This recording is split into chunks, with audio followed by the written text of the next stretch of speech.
it's no longer. It turns off. So we're live on Spreaker. All right.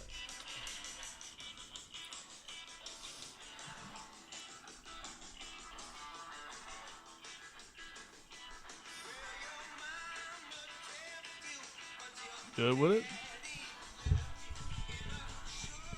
We're live.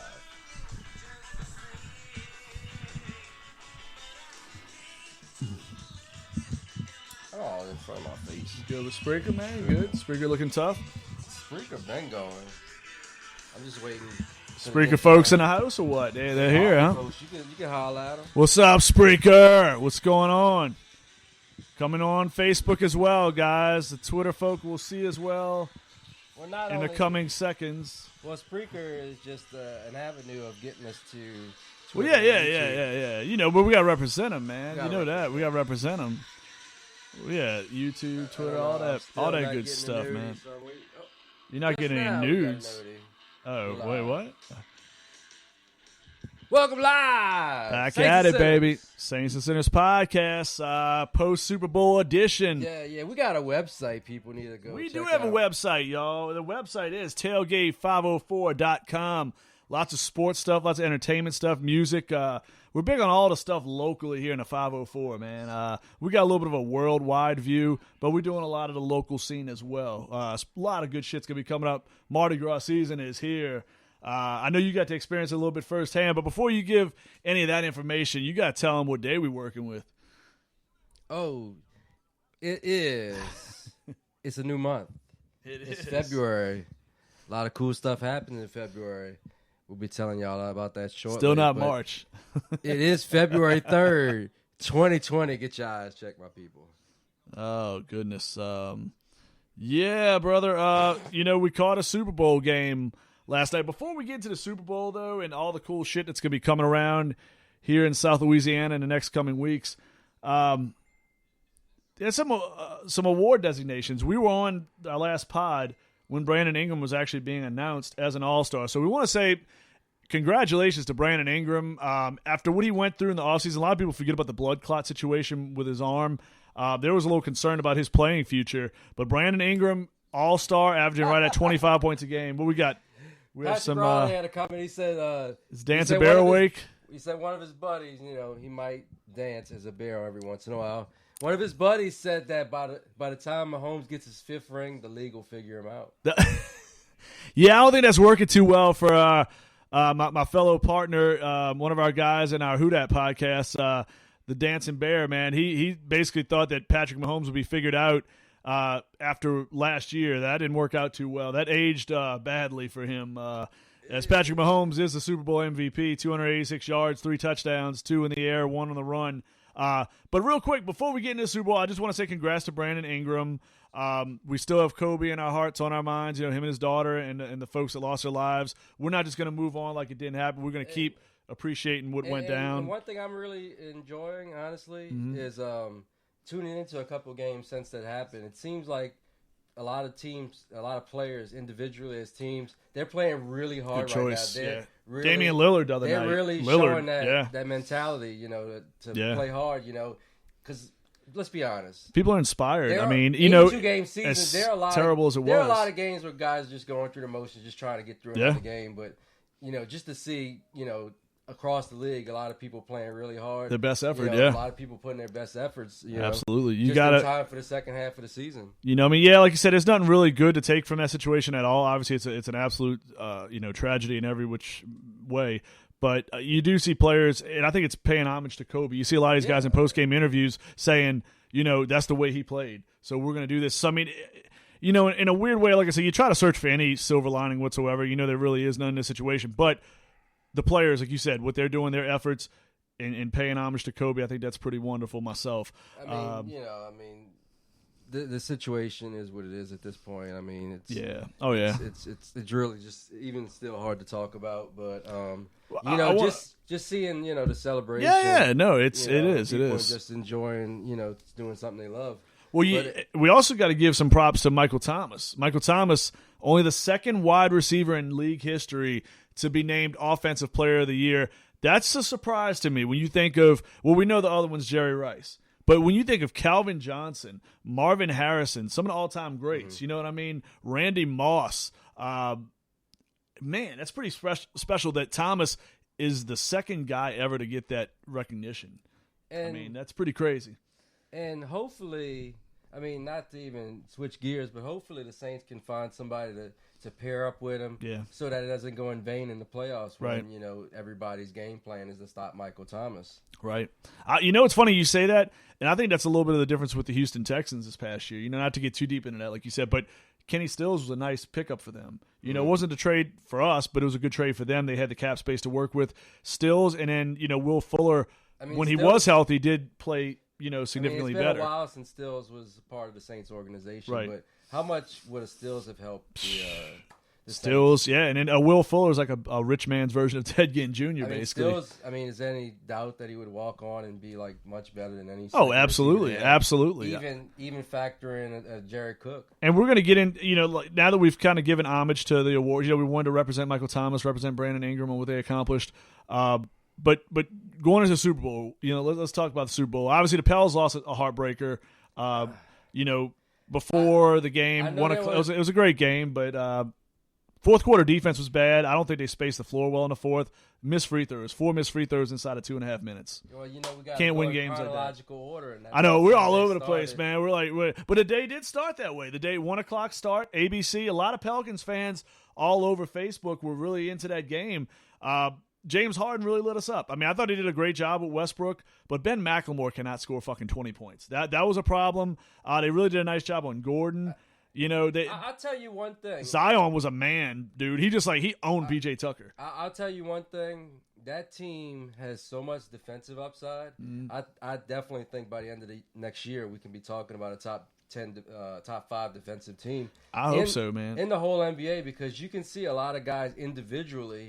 You know, they can cover their guys. You know, they get lost in assignments, and I mean, poor guy Zion. It doesn't look like he knows what the hell is going on the defensive side of the floor. I mean, but he's 19 and he's less than 10 games in. That's what I'm saying. I'm not going to shit on him just yet. What he's bringing on offense is you know, really good, and I think he has the tools to be amongst the best defensive players. His just head's on a swivel. Well, what do most college teams do defensively? It's not always his man. Sometimes it's just knowing what assignment you have. But look at what do most college teams do, truthfully, on the defensive side of the ball. What do? They run zones. 75% of college teams run zones on defense. You don't see as much one-on-one defensive assignments where there's a lot of switches. It's zones.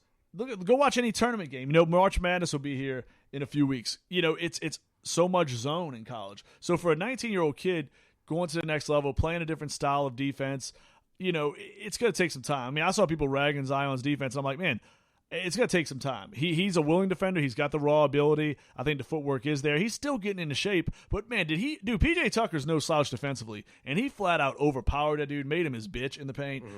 It was pretty nasty. Zion was doing his thing. Brandon Ingram didn't even look like he was having as good of a game as he did, but he, you know, had another, you know, plus 20 scoring game. The problem to me was they missed those free throws down the stretch. Redick was not on the floor in the final couple minutes, which I don't understand.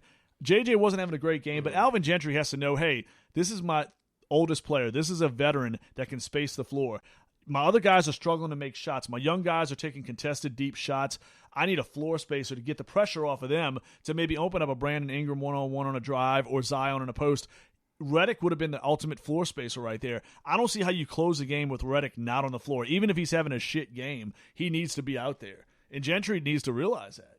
I mean, just watching that team, I think they're going to go as far as Lonzo, Brandon Ingram, Josh Hart.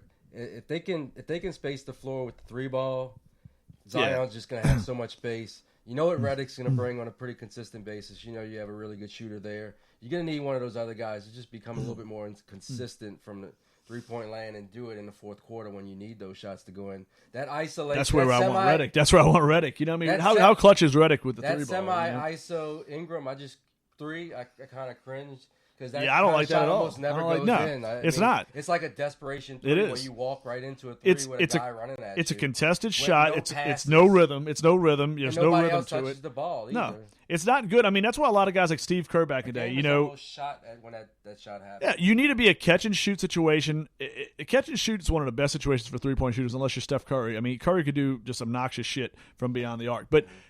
I wish Redick would have been out there. I'm not saying that would have made the difference. They have to hit free throws down the stretch. We saw Drew miss some crucial free throws. It happened. You miss the free throws.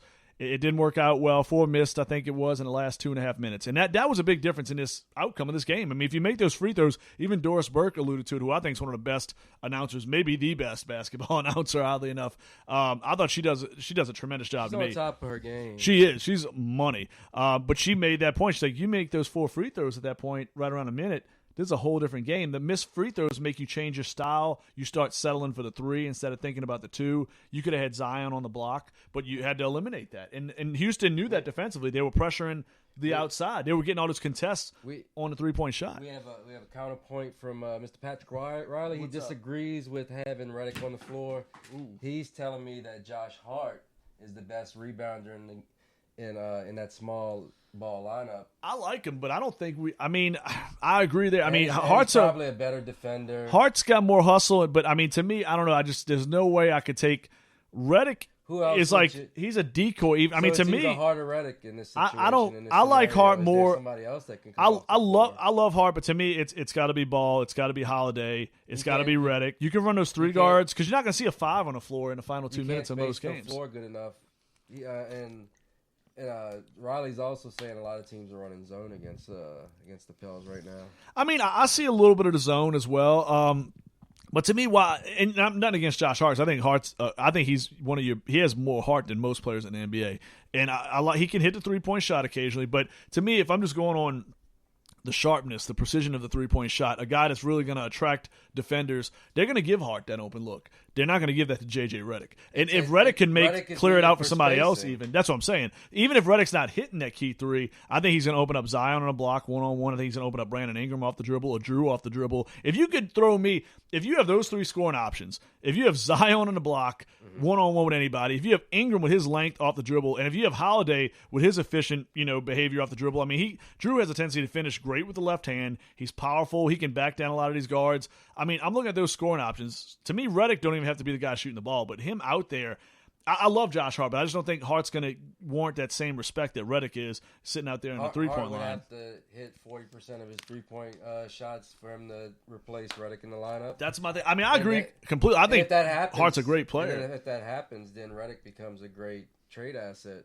But you only have a few more days left. So. That's the thing. I'm curious. Are the Pels going to be buyers or sellers? I'm curious about Pat's take on that. About whether we should go. I think I'm kind of with the idea of staying and still with it, not going crazy. Steven Adams, there's a lot of talk with Boston now. I think he's going to get traded. Atlanta's in the mix. Drummond now, they're saying Drummond's kind of like not on the move now. Is that just bullshit? Do they stay pat and run out the string? I think the Pels I think you got to, man. I think the only move I would consider would be like a Steven Adams. But the thing with Adams, you're giving up a little more cap, maybe even a Clint Capella. Do you like Clint Capella in that situation? Is out there right now. And the Rockets are I think Daryl Morey's fucking this up big time. I don't know why. To me, remember Clint Capella last year when they lost Capella for an injury? That team has fell apart. Of winning the championship without him. Yeah, they have no chance. He is their best. PJ Tucker is a hard worker, but man, you ain't winning no damn championship with him as your best defensive big. I'm sorry. Like Clint Capella is a dude. I'd take Capella right now. Do they flip him for Steven Adams? They're stupid if they do. I think in Oklahoma City that'd be an interesting move. Do they? I don't know. Work cap-wise? Let me ask you this: you might be onto something here. Maybe they don't. You think Oklahoma City wants Capella, or they want more just freedom going forward? You know what I'm saying? Or they sold on Capella because that's kind of to me a close swap. Similar. I know they have slightly different games, but they bring a lot of the same things. You know what I'm saying? Age-wise, they're not that far apart. They're I think 1 year apart age-wise. I think Capella's 25, if I'm not mistaken. I think Adams is 26. But is it a masturbatory trade if you trade a center for a center? That's what I'm saying. It makes no sense to me, right? I would say if a 3-team deal's in a place, if let's say Houston is in love with Adams, so who is it that Houston wants though? who do you think that they want? That's my question. If you're trying to trade Clint Capella, why? You know what I'm saying? What is the end game there? Why are you trying to trade Clint Capella? That's what I'm saying. Like, who's if you're trying to trade Clint Capella, I think they're going after somebody, or they're trying to make a run at somebody that we're not hearing about right now. They're trying that's to a trade wing, him maybe. for another star. That's what I'm saying. It's almost like they want